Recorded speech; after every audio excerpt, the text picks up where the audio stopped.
Welcome to the Afterlight Podcast with me, Lauren Grace, a spiritual podcast full of stories and conversations that prove we're never alone.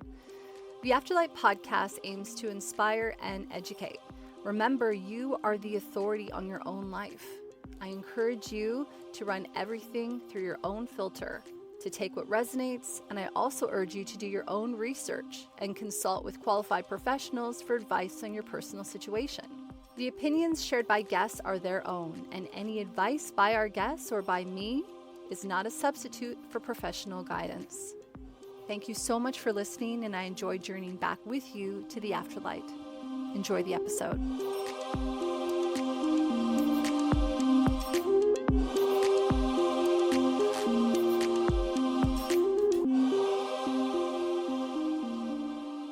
Hi, Lauren Grace here, and welcome to the Afterlight Podcast. And I'm joined today by Pamela Chen, an energetic business coach and manifestation unicorn.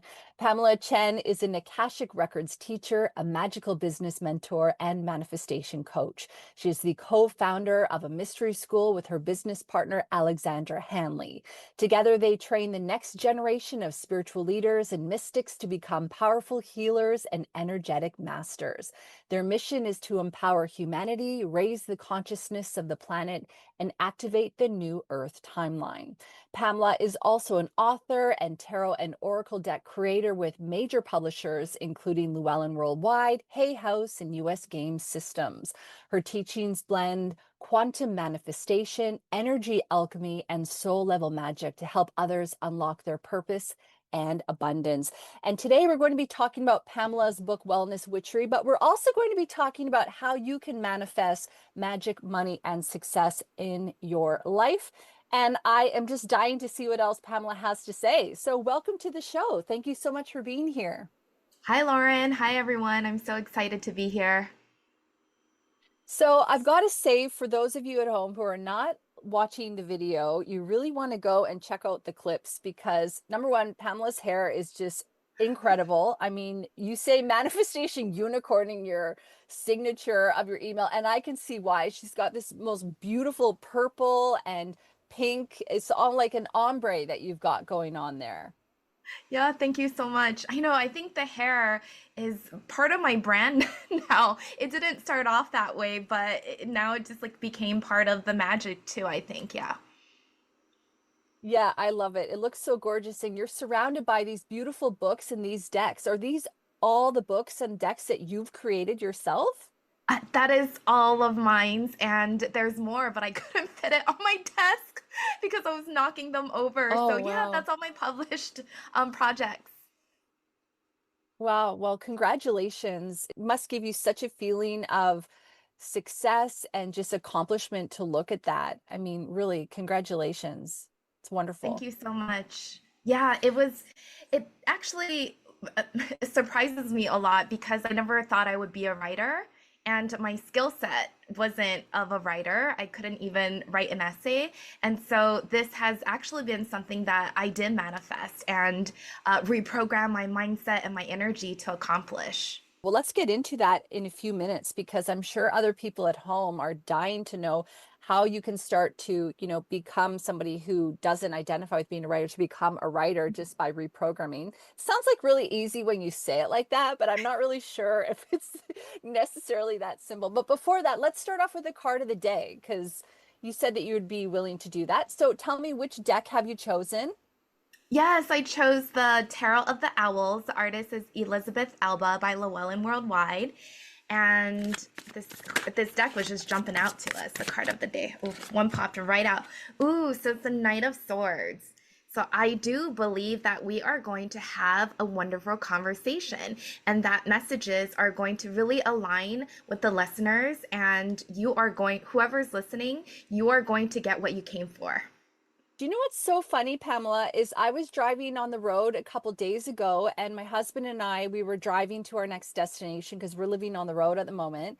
And there was a beautiful owl in the middle of the highway. And it was like big, beautiful eyes and just white fur. And it just looked at us and it was like, I am not moving. You might be in a bus with a trailer, but you can go around. And so we had to like go around, and it was so cool. It was at night, and I haven't come across many owls in my life, but whenever I had, I'm always thinking I need to take note.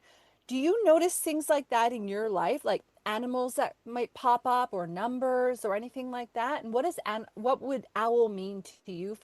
Yes, so I try not to manifest owls, even though I want to see them so bad because I have chickens, and so I don't want them to eat my chickens. But when I do see the owls, it reminds me of there is wisdom somewhere here for me, or maybe I received wisdom and it's time to take action on the wisdom. And I see a lot of hummingbirds. Actually, they come, and hummingbirds to me are really fun, playful, and they bring abundance because whenever I'm about to up level, I feel like the hummings come a lot. Oh, that's so beautiful. Okay, so there's so many things that you and I are going to get to talk about today. But first of all, can we talk about how your spiritual journey began? Have you always been spiritual? Did you grow up in a house that was supporting that sort of new age woo-woo lifestyle? Tell me a little bit about how it all kicked off for you. Yeah, so I was born in Taiwan and I moved to Hawaii with my mother's side, and they were Buddhist. So they did pray a lot, very superstitious, the Chinese, the Taiwanese. And so I did believe Yes. that there were energy, there was stuff happening, but they never made me have to believe, even though I would like went to the temple and stuff. So it was very open. And I wasn't a practicing Buddhist. And I think just like throughout my years, there's a lot of Mormons in Hawaii. So I went to Mormon churches and all this stuff. And so I got to experience a lot of other religions. And I moved out at a very young age. So I moved out at the age of 16, and I was struggling, going to school, having to work, having no money. And so I needed something that would help me. And that's where I found magic. I found that magic worked. I was watching all those movies like The Craft, right? Light as a feather, Yeah. stiff as a board. And Yeah. magic, we can use magic. So we were playing with magic, like calling the directions, the wind is blowing. But I never realized that I could use magic to manifest stuff. And so that's when Mm, the awakening kind of happened. And mhm. even though I was using magic to manifest more money and better jobs, when I moved to Las Vegas, I didn't feel energy. And it wasn't until I went to a holistic fair, and there are a bunch of ladies at this crystal bracelet booth, and they were like, "This feels amazing." You've seen them. And so I went over there and grabbed one of the crystals, and I'm like, I don't feel nothing. And at that same holistic fair, which I went by myself, I was just called to go to this thing. My first psychic development mentor, Reiki master teacher, she came up to me and she said, "You need to work with me." And I said, "Okay." And I do think it was from Reiki that really opened me up to be able to feel energy.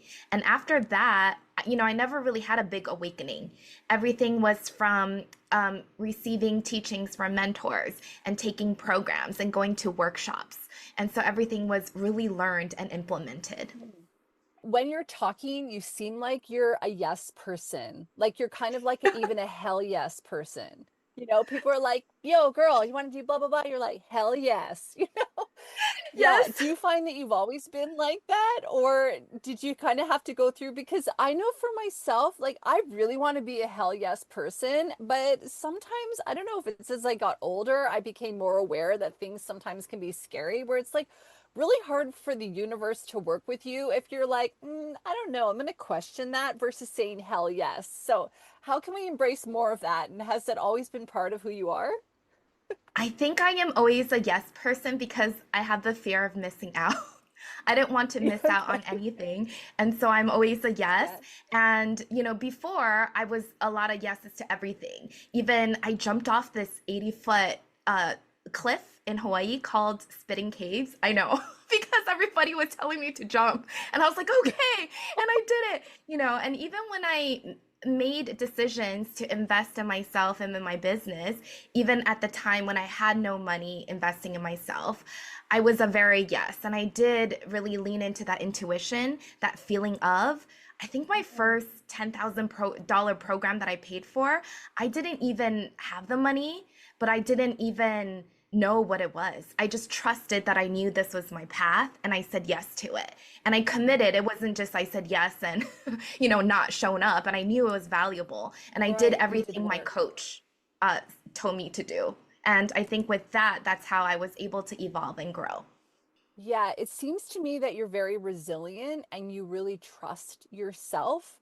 One of the things that I find being very interesting about being an intuitive is when you can feel energy and you can feel truth. And sometimes it's also being able to discern, is this actually intuition or could this also be fear? Because sometimes I think we have things that come in where we go, is this my intuition leading me? And it's not always. Sometimes it's old conditioning, it's old, it's like almost more of our human that kind of gets in the way. For you, how do you differentiate between being like that's an intuitive hit, yes, versus that's maybe not? How can you assess that in yourself? I think for myself, now the question I ask before I do anything is, am I doing it because I don't feel worthy enough? So before I Oh, was, of course, in the beginning, I did need to take and learn stuff, magic and energy. But after I was yeah. kind of just doing the things because I didn't think I was good enough and I needed more certifications, more teachings, and more all of that. And so now I ask myself if I'm excited for this and if my life is already good, if this would just make it even better, instead of coming from the place of, oh my gosh, I need that so I can make more money, or I need that to better my life. It's almost saying that because I've always believed that anything outside of us can be taken away. So we have to find that resilience, that truth, that like understanding and that safety in a way in ourselves first. And so when you're saying that, it kind of sounds to me like you're like, is this going to be the sweetener on what's already good? And am I also maybe going to be okay on some level to not have that thing? Is that Yeah. fair to say? Yeah. Yes, because if you're manifesting from having everything already instead of from lack, that makes a big difference, right? With the Yeah. lack, it's I'm not good enough. And so I need more to make me better. And that will Yeah. always keep you blocked. Yeah, no matter how good it is. So let's go back for a minute and talk about Reiki. I don't want to focus too much on that today because we've got so many other things we got to cover here. But I think it's really interesting how you started doing magic because when I think about magic, I look at magic as being like really intentional, bringing in tools, bringing in some kind of like a ritual or a system. You start here, you end here, you open the circle, you close the circle, bring in, like you said, the different elements. So you're really like hands on. And it's just interesting to me that magic was working for you without almost having that element of the energetic opening. And I know for myself, when I was first on my spiritual path, the first energy work that I also ever did was Reiki. And that's when I started to be like, oh, you can feel like energy. I can go like that and feel, oh, okay. Like you start to understand a little bit more. So, how did you find that magic changed after you started incorporating that energetic part, which in a way would be a missing link? But at the same time, not to say that magic wasn't working before, because it was working for you, but yeah, how did it kind of change your practices after that, moving into the feeling energy a little bit more? I think in the beginning, I was receiving from my mentors on what to do with my magic. So they were telling me do this and do this, instructions, and I was following that. And I didn't feel the Yeah. energy of anything. And what happened was after I was able to follow my intuition, now receiving my own ingredients of what to put in the ritual, in the spell, right? And create my own Yeah. personalized ritual. And I was able to channel my own invocations and words and what to do, when to do it, where to place it, or even what day. And activating, now we actually put so me and my business partner Alex, we do certify our students in Reiki first, because you and me agree that it's the opening of the Yeah. energy. And then once they have that Yeah. foundation, we think it's so important, then we certify them in what we call the awakened bliss codes. Alex actually channeled that. And it's like a new energy technology, but they can't start with that because it's a lot of energy. And so we start with the Reiki. But now we've incorporated the ABC codes with the rituals. And I can feel the energy now, and it's so big. And the first time because we got together in 2022, and the first time we did that together, oh my gosh, our business, we didn't even really have a business. And we had like $20,000 in sales. We didn't know where it came from. We didn't even have an Wow. intention. We were just playing with the energies and the spell and the magic, and the money just came in. And for me, money is really big. I only really do money magic because it was a big karma that I had to learn, and it's part of what I am sharing with the world. Oh, that's so cool. I want to ask you about the karma that you had to learn through money magic. But before that, one of the things that I did want to ask you, I think you said something that's really important there, and you were talking about laying the foundation. It's almost like that whole idea of walking before you run. And I think that what we sometimes forget, especially when we're learning spirituality, is we're like, oh shit, I want to do it all. Like, I want to do it right now. And I know for myself, a few years ago, going back probably almost 10 years ago now, I was taking my theta healing. I was like I did reading, theta. I was doing all this stuff. Yeah, yeah. Oh, and I got so overwhelmed in my mind that I almost gave myself a nervous breakdown. And I quit spirituality. I was like, for almost 5 years, all I did was read Eckhart Tolle's stuff about the power of now.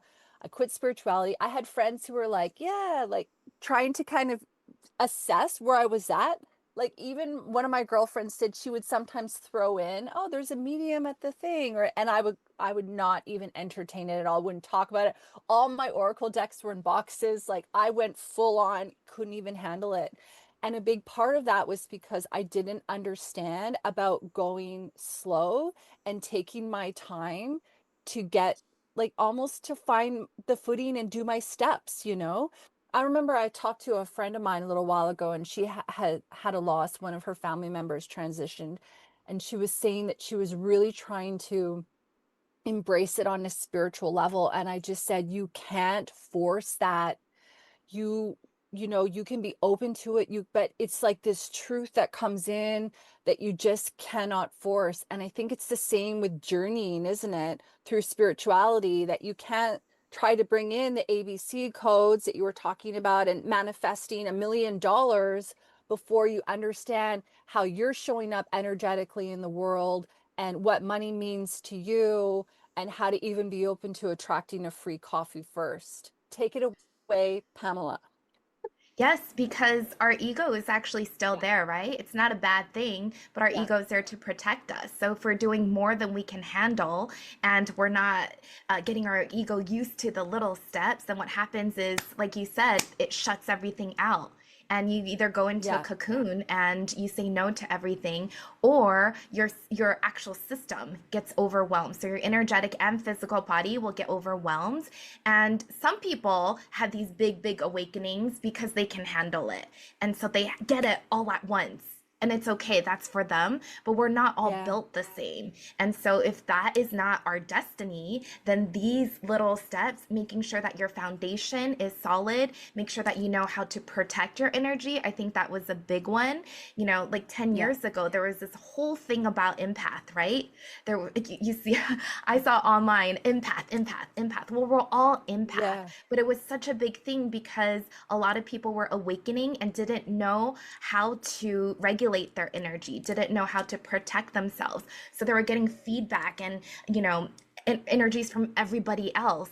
And so if they just learned how to do that, it wouldn't yeah, it wouldn't have been a bad thing. It's actually a very powerful gift, a gift of service for the world. And so I think as long Yeah. as we have the foundations, that anything else you want to bring in, because the ABC codes, it's really like Reiki on steroids, we call it, you know? But it might be so Yeah. big that, like you said, you were doing all of the energies and you're just like, no more, you know? And so Yeah. building it from the Yeah. foundations, I think, and having your system accumulate the energies and learn how to expand, then that is the way to go, instead of expanding all at once like a rubber band and then snapping it back in.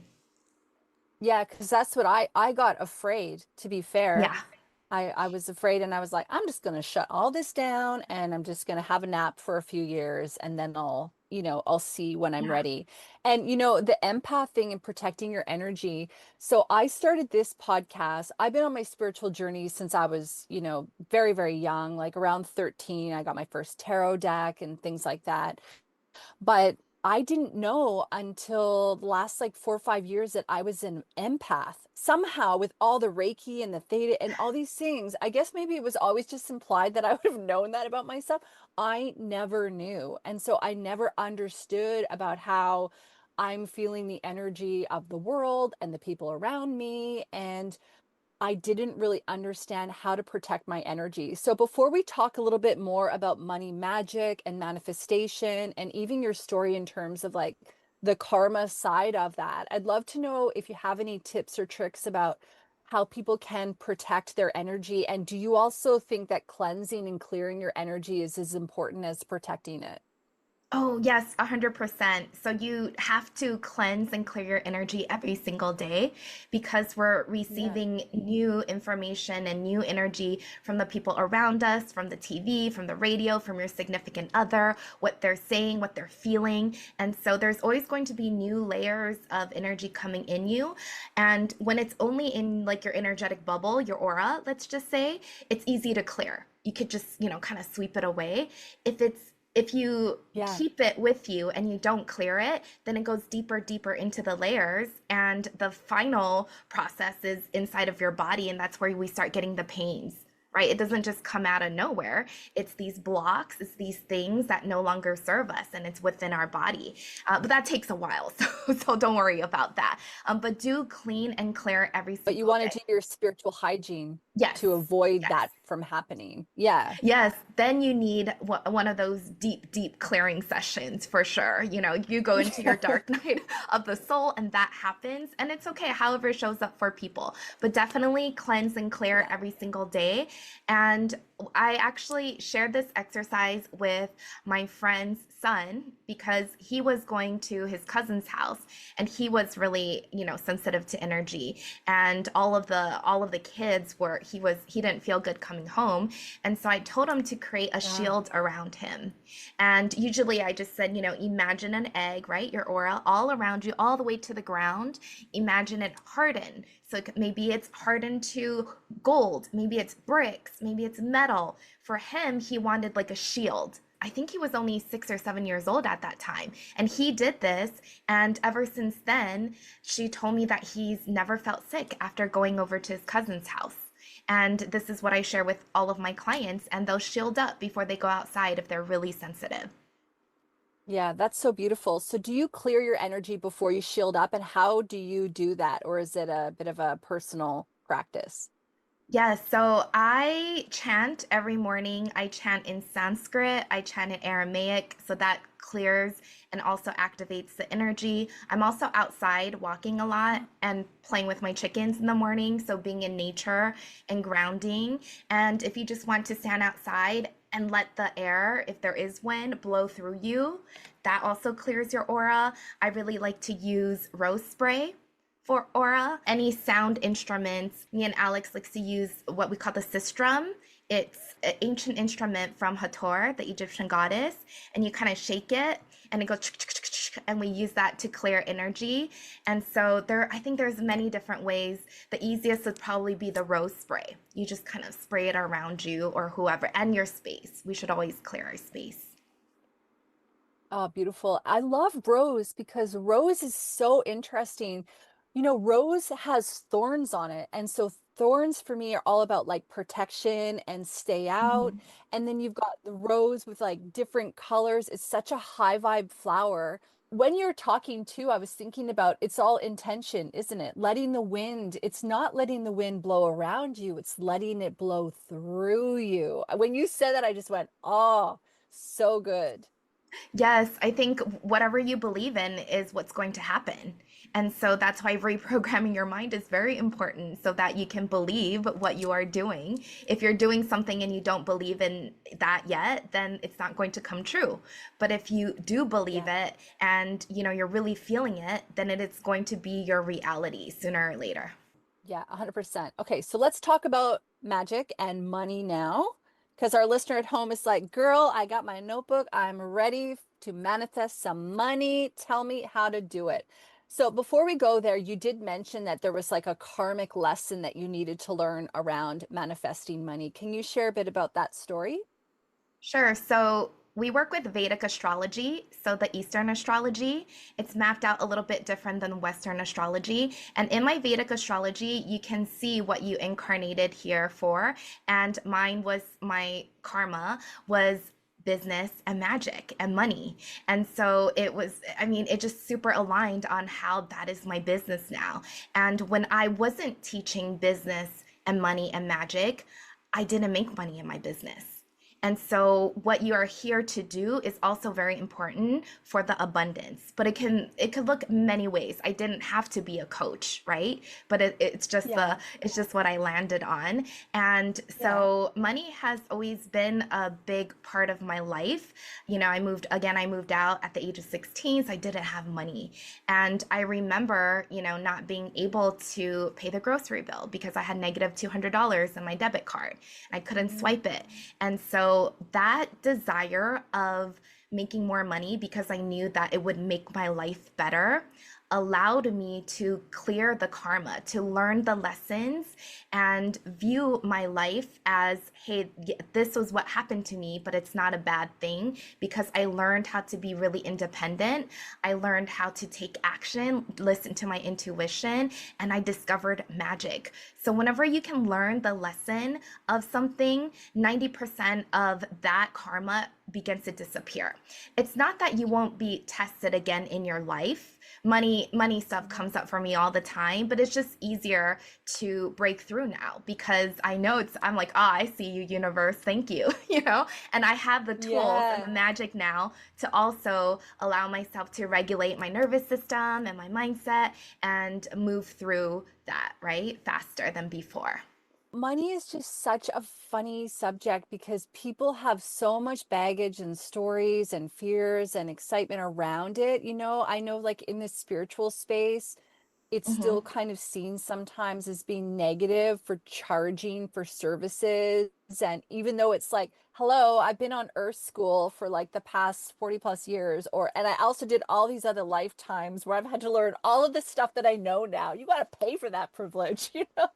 Yeah. And it's funny though, but when you're talking about money, like one of the things that I've been thinking a lot about money is when you have money, you have an opportunity to experience life in a different way. You can say yes to opportunities. You can say yes to going places or, skill development with new mentors or taking courses or trainings. You can even give to people in your area, like local charities. You can, go to the local market and buy from every little stall and give everybody a little bit of that. I don't know what it's like over there in the US, but here in Australia, which is where I reside, there's so many talks about the housing market and the interest rates being high and food is ridiculously expensive. It's a really difficult time for people, and I'm not sure that people are looking at money as a positive thing sometimes. There's kind of a lot of hate towards it. Do you have some thoughts on that? Yes, Yeah. definitely. So same here in the US. And I do believe it's because money and magic are both really powerful and the elites know that. And so ever since Yeah. from a long time ago, they suppressed the divine feminine. They suppressed the magic. They said it was evil, it was bad. And they also Yeah. kind of said money was bad in a way, right? In the Hollywood movies, right? They would paint the rich Yeah. CEO as someone who is really selfish, really mean. And so it's like reprogramming our brain to think that if you have money, if you do magic, then you are a bad person.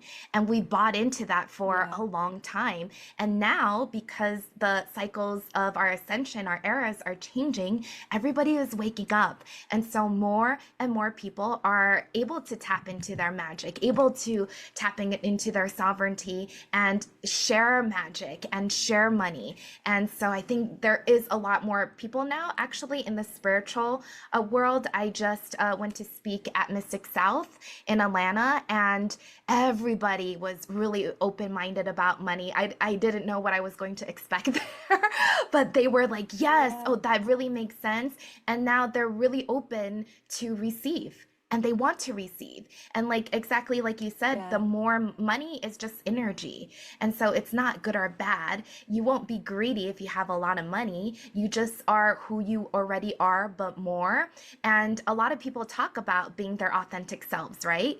How can you be your authentic self if you want to do something, but you don't have the money to do it and you can't do it? Right?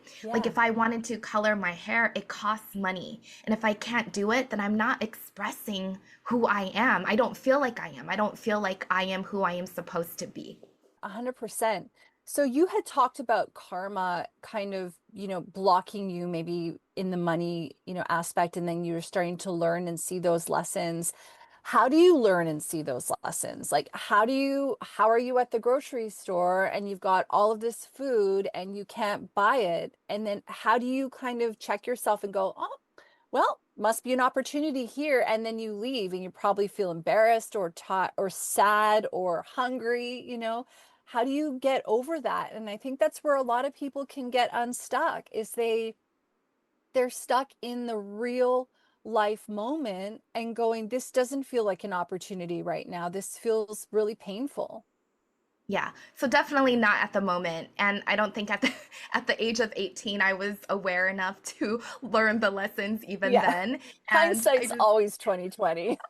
yeah. But what happens Yeah. is now I get to go back through I use the Akashic Records to do past life regression, or I play with the timeline, and I get to go back and view the experience or the situation from a third party. So you're not feeling the heaviness, you're not feeling the energies, and you get to ask yourself and with your higher self and soul, what is the lesson that is being shown here? And of course, if you're doing it with me, I'm kind of guiding you to make sure that you're receiving the Yeah. lessons. And then with that, a lot of the karmic loops just gets untangled. And then when you come back to now, because you learned the lesson there, the universe is not going to make you learn it again as hard. It's kind of like being in a toxic relationship. If, the first thing happens, you don't leave, it gets worse and worse and worse, right?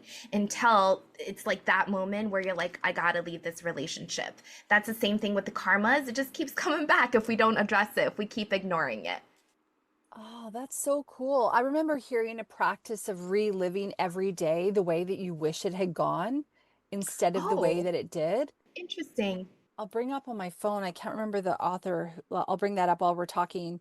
But yeah, that was one of the practices was really kind of looking at the day and I'm just going to see it the way that I wanted it to go. And what that does is it creates different outcomes because all of a sudden we're no longer trapped in that. It changes, in fact, the energetic. And when we know that timing and past and present and future aren't real, it's all just happening all the time, it really does make that reality new. Like it makes what happened a new reality, which I just find so fascinating. Yeah, I like to do it the opposite way. So I play with the future a lot more than the past. So what I do is I will drop my future into the timeline. And what happens is because that future is solid in that timeline, the it'll ripple out energy and wisdom from that moment in the future to now and into my past of giving me the exact Oh, steps that I now need to achieve that goal. And that has worked a lot for me.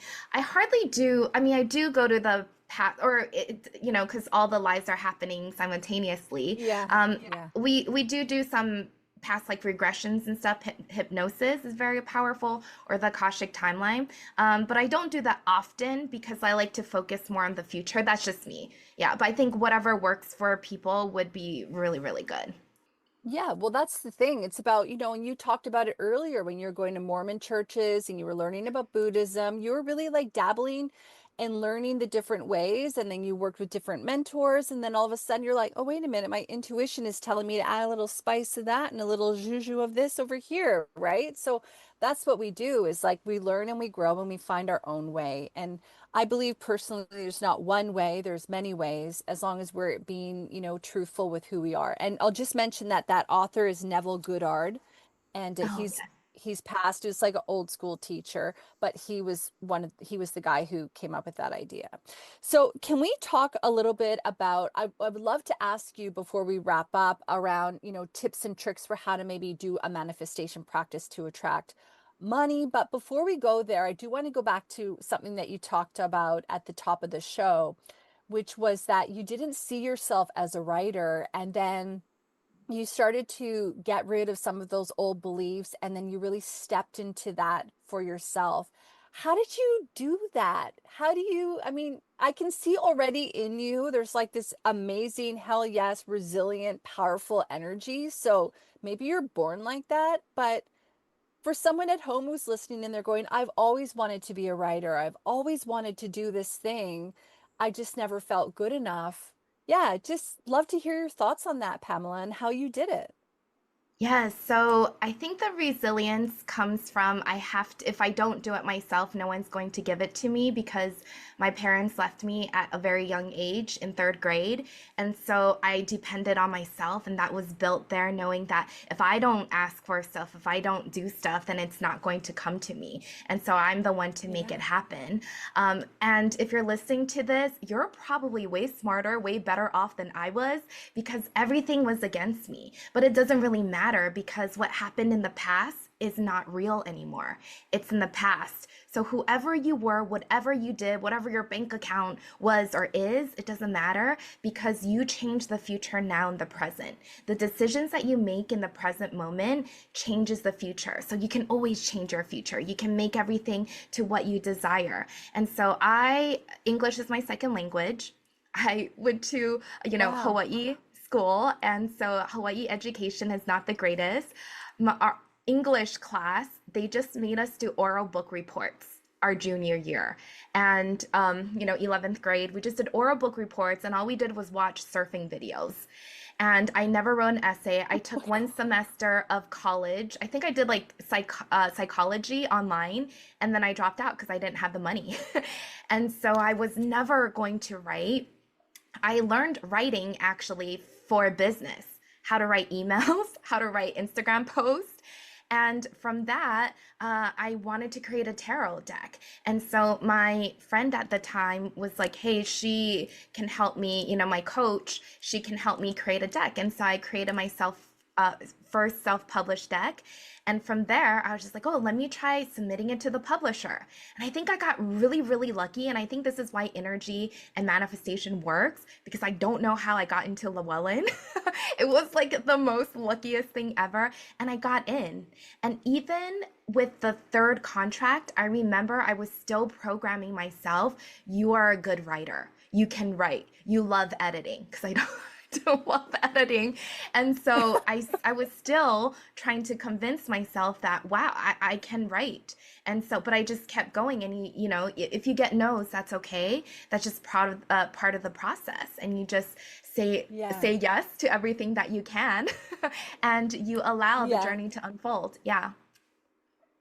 Yeah, I love the idea of how rejection is God's protection. And sometimes Mm. the no's are leading you to refine the craft or refine the message or to find, maybe a more suitable publisher or to self-publish or to, right? It's also about timing because what if it was a yes 6 months or what if it was a no 6 months ago, but now it's a yes, and that means you're going to have more success. So one of the things that I hear from you, though, is that you do not give up. And what I love about what your message is, and I feel like you've been saying this throughout the whole conversation, is that, our life is able to be changed at any time.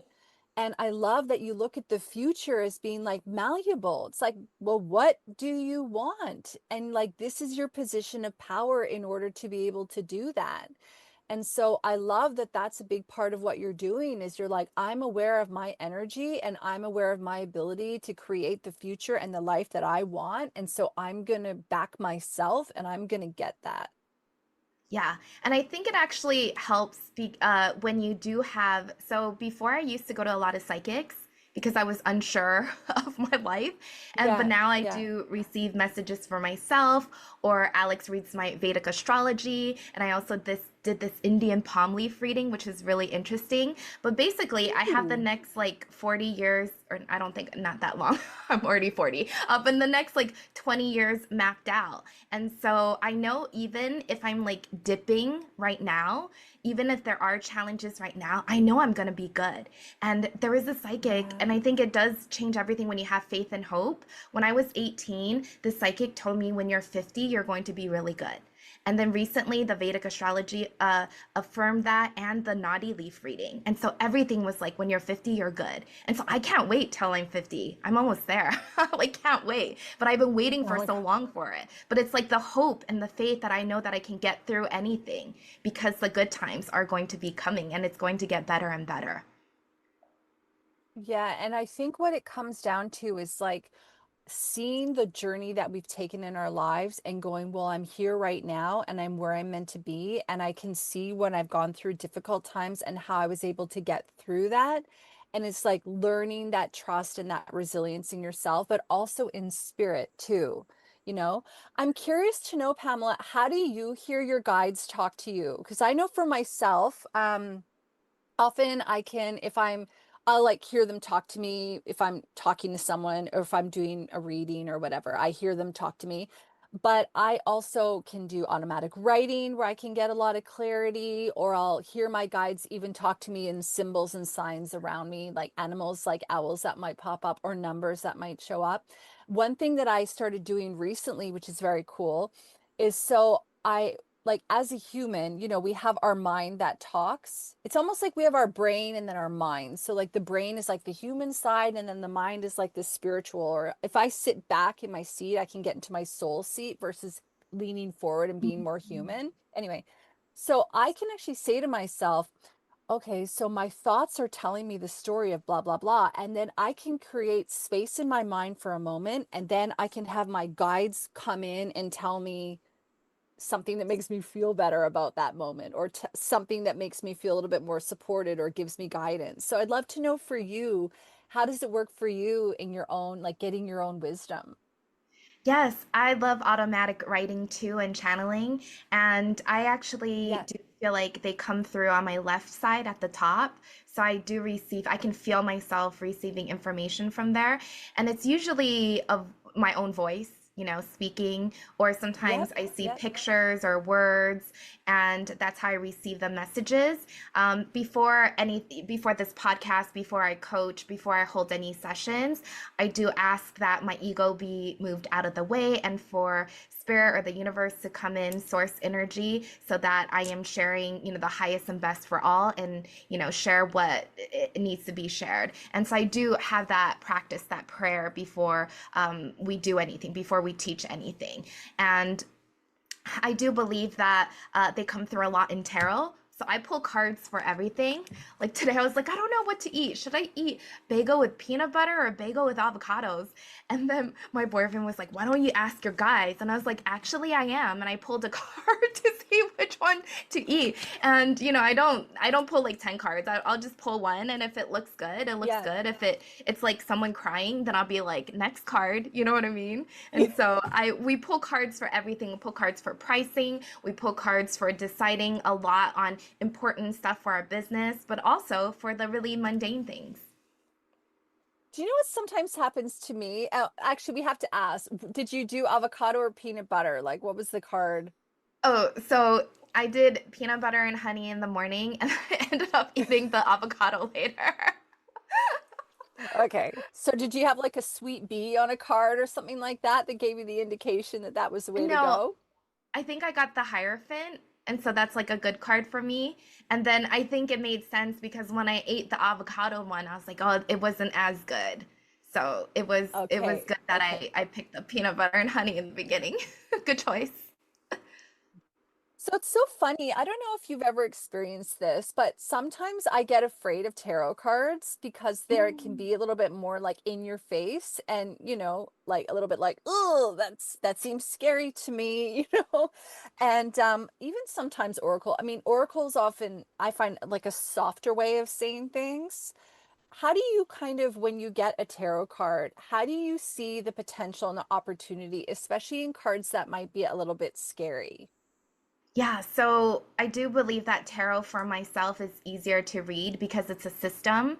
And once you memorize Yeah. or get connected with the system, then you know exactly what everything means, no matter what deck you pick up. And there might be little nuances depending on the world or the theme that you're in, right? Or the creator might give it a little bit different of a message, but usually means the same thing. So let's just say you get the Three of Swords. Ooh, right? Three of Swords, swords in the heart, and it looks Yeah. really bad, but it could mean that you're healing, right? And it could mean that your Mm. heart is healing because you're ready to move on. Or if you get the Five of Pentacles, right? It's people in the snow, they're like limping, it doesn't look so good. But no, I think for me, it's like, okay, so this is the situation. I think it brings awareness to myself. And it's like, okay, how do I want to get out of this? How do I want to shift? If I wasn't already aware that I Mm. was in this, now that I know, how do I want to shift out of it? So I think it's when something happens, I think we just need to pause, not ignore the feelings or ignore what is happening even, but we need to acknowledge it. But we can't stay in that state of being for too long. Take the time that you need, but try Yeah. not to stay there for too long because that's the vibration you're putting out into the universe.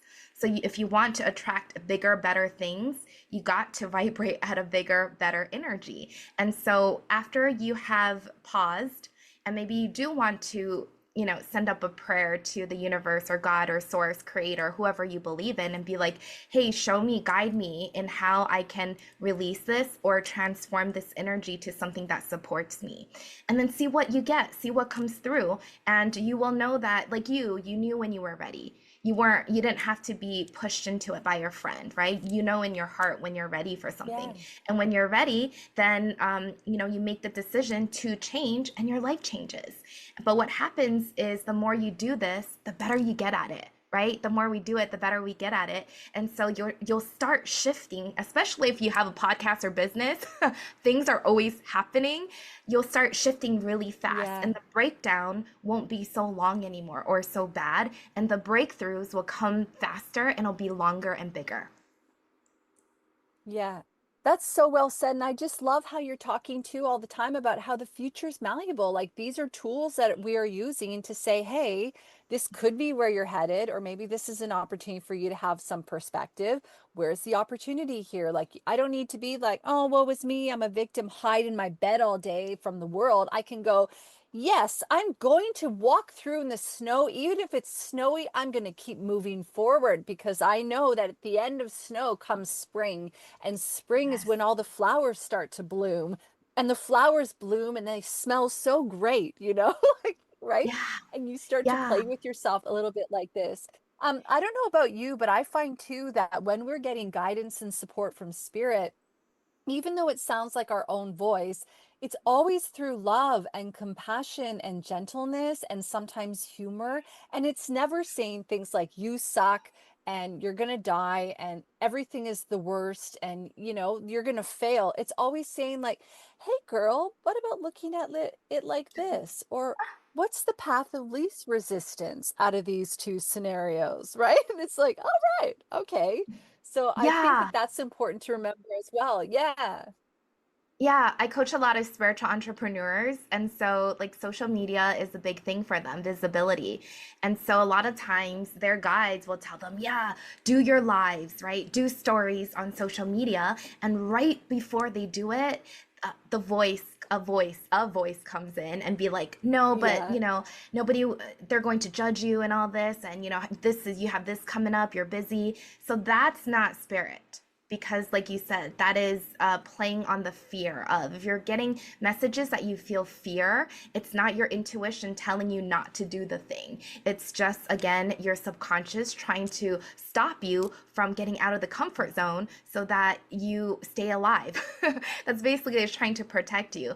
And once you Yeah. do that thing and you do it again, you do it again, it's going to go away. It's going to realize that, hey, Pamela's okay. She's still here, and it won't Yeah. start. Yeah. It She won't didn't stop. die. Yeah. Yep. Yeah. Yeah. And in a way, it's like embracing it. It's going, okay, I can see that you're afraid because maybe one time in our life we tried something and it didn't work out. But, what if it all works out? Like, what's the worst that could happen? Do I have a plan or strategy for that? Here we go. Let's move forward. Yeah. Because I think that that's what happens is when we stop ourselves from giving things a go, we just start to say that too often, and then we just become limited, and all of a sudden we don't recognize who we are anymore. Yeah, and I think we put limitations on ourselves, right? What we can or cannot do. And so if you just, and I do like the word try. I try a lot of things. Sometimes it doesn't all work out, but it's okay. At least I'm learning something or I have something, and I can try something else the next day. And just make sure though Yeah. you commit to whatever it is that you're doing. So if you are opening up, let's just say you're doing a spiritual business, right? You're like, I'm gonna have this program, and then you don't keep switching the offers. You stick with it for a while to see if it works, right? Commit it, put energy into it, and then you can change it if it really doesn't work.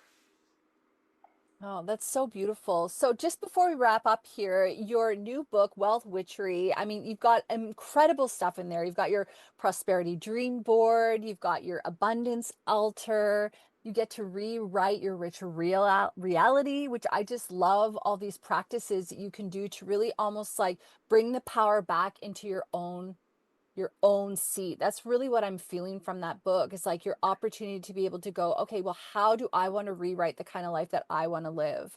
So, what is a ritual or a practice that someone at home can give a try, aside from Yeah. picking up the book, of course? So one of my favorite, and I'll show you, I have it with me, my manifestation book. And I think you'll really enjoy Yes. this because you like writing. And so I do the Yes. wealth scripting. Let's see.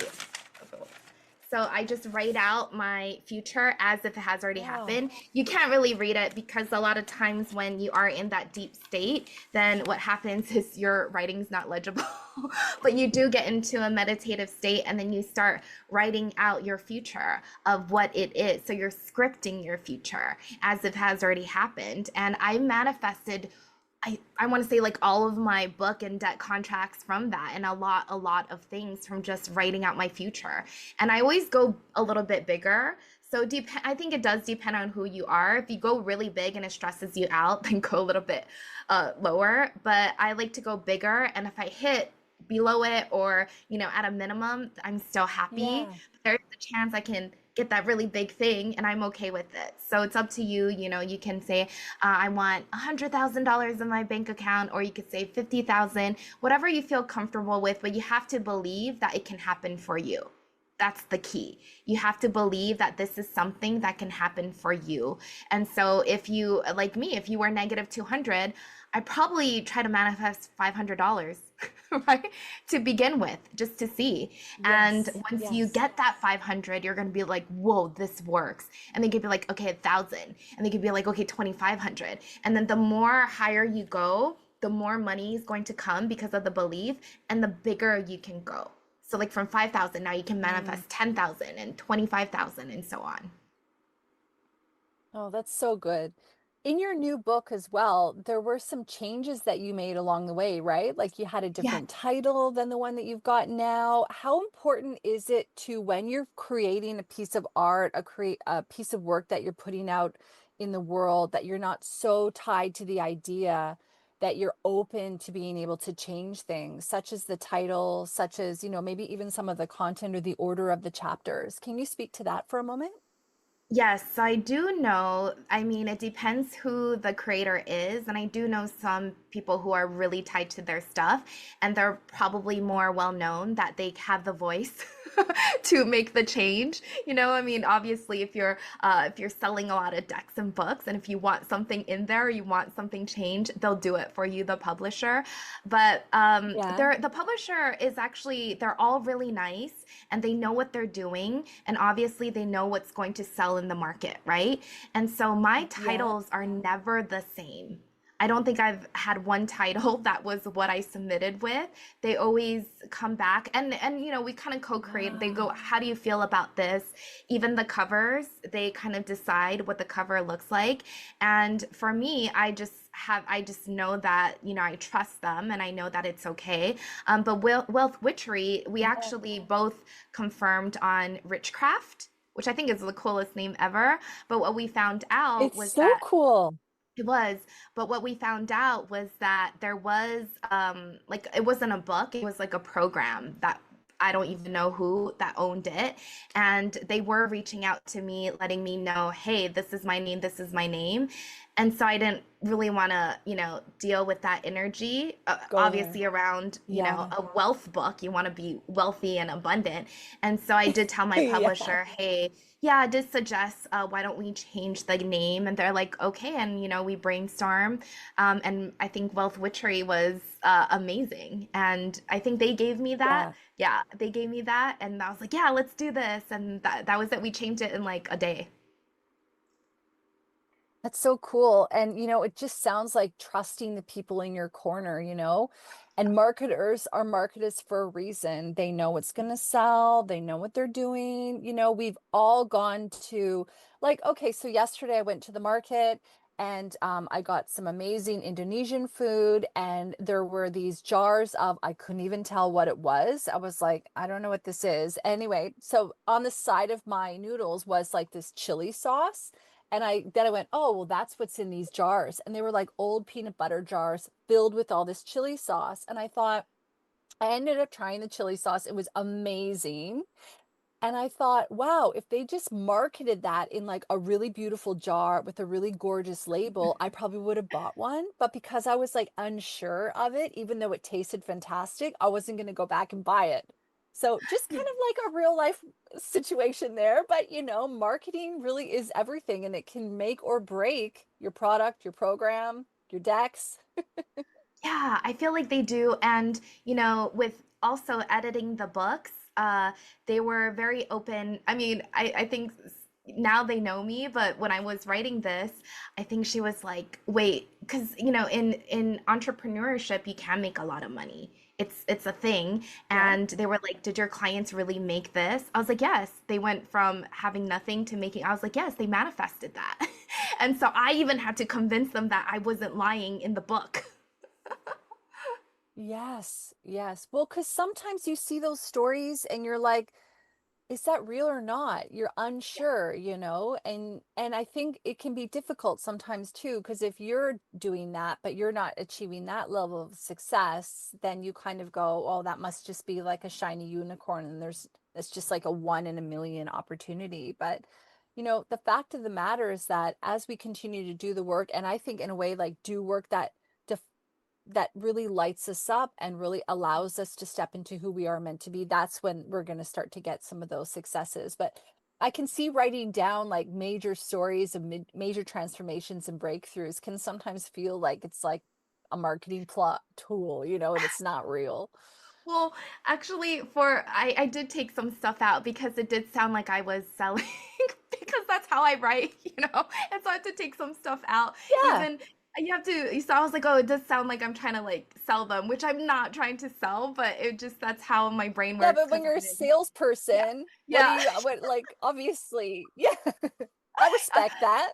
Yeah, so I was like, oh, okay, this makes sense. So definitely they'll have, I think my editors gave us like amazing suggestions, and I always pretty much just flow with it. Unless I'm like, no, this is real, and they're, we talk it over. But I've had to take out chapters before, and that's okay because it didn't make sense in Yeah. the book. Yeah. Yeah, yeah. And it doesn't mean you can't, use them for another thing later in life. And that's sometimes what happens. You take the gold and you put it away for a rainy day, and then you open your treasure box, and all of a sudden you got something shiny in there that you can now use. Yeah. Thank you so much, Pamela, for being here on the show. I just love your energy. Congratulations on all your success that you've had, and I hope that you continue to have that. Please come back on the show anytime. I'd love to know how people can get a hold of you. What's the best way to connect? Where can they pick up the books and the decks? And if they'd like to get involved in your program as well, how can they do that? Yes, so you can find everything on Instagram. I'm Pamela Unicorn, and all the links are in my bio. You can actually get a free mini course called Abundance Alchemy. It kind of goes along with the Wealth Witchery book and helps you activate more magic and more abundance. And if you want to join our certification course or our business program, then you can just send me a DM and let me know you came from this podcast or however you heard me and what you would like to accomplish, and we can co-create that together for you. Thank you, Lauren. Thank you, everyone. I loved being here and having this Thank you. conversation, and hope to see you soon. Thank you. Hi, thanks so much for listening to the episode. I hope you enjoyed it. If you did, please leave us a review where you listen to your podcasts and share it with your friends. Thank you. New episodes every Thursday.